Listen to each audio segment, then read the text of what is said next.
शलोम and जय मसीह की। प्रभु यीशु मसीह के नाम में आज के दिन की आप सभी को बहुत बहुत शुभकामनाएं। पहले राजा उसके तीसरे अध्याय में हमें एक कहानी देखने को मिलती है।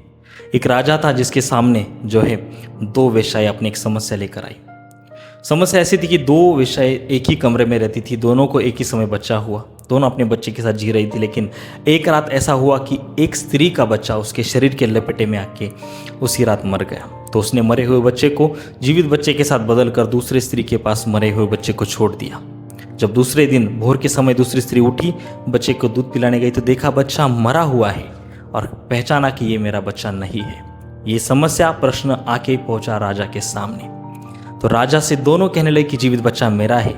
राजा ने इसको सुलझाने के लिए कहा कि एक तलवार को मेरे पास लाओ और इसके दो टुकड़े करके इस बच्चे को एक टुकड़ा एक और दूसरे टुकड़े को दूसरे स्त्री को सौंप दो। लेकिन जो उसकी असली माता थी वो स्नेह से भर गई और उसने कहा कि राजा चाहे तो बच्चा उस स्त्री को दे दो, लेकिन इसे ना मारो। लेकिन दूसरी स्त्री ने वहीं पे कहा कि इसके दो टुकड़े करने दो, ना मेरा ना तेरा।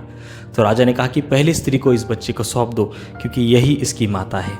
मुझे आपको बताने दो कि इस कहानी को आपने शायद कहीं सुना होगा, पढ़ा होगा, लेकिन ये पहले राजा में पवित्र शास्त्र में तीसरे अध्याय में राजा सुलेमान के समय में हुई बात है। और राजा सुलेमान ने एक सही न्याय और एक सही जो है निर्णय वहाँ पे लिया, क्योंकि उसने परमेश्वर से वरदान मांगा था विवेक का, परमेश्वर से ज्ञान और बुद्धि का, और परमेश्वर ने उसे वो बुद्धि और ज्ञान दी थी।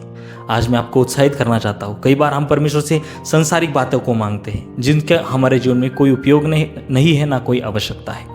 लेकिन हमारे जीवन में हम कई बातों से घिरे हुए हैं। हमारे हर कदम पे हमें निर्णय लेने की आवश्यकता होती है और हमारे कई निर्णय हम गलत लेते हैं क्योंकि हमारे पास ज्ञान और बुद्धि की कमी होती है जो कि हम संसार में ढूंढते हैं। मुझे आपको बताने दो, याकूब का पहला अध्याय और 5 वचन कहता है कि अगर तुम में किसी के पास ज्ञान की बुद्धि की कमी है तो वो परमेश्वर से मांगे क्योंकि वो उदारता से देता है। आइए आज इस वचन के द्वारा मैं आपको उत्साहित करना चाहता हूँ कि आज से परमेश्वर के पास हम उस ज्ञान बुद्धि की मांग करेंगे कि प्रभु मुझे वो ज्ञान वो विवेक चाहिए जिससे मैं सही निर्णय ले पाऊँ। जिंदगी में जीते हुए हर क्षेत्र में मैं सही निर्णय लेके आपकी योजना और इच्छा को पूरा कर पाऊँ। मैं आपको इस वचन के साथ उत्साहित करता हूँ और कहता हूँ कि आज से आपकी प्रार्थना में इस बात को मांगो। मिलते हैं ऐसे ही एक अगले वीडियो में, तब तक के लिए शालोम एंड जय मसीह की।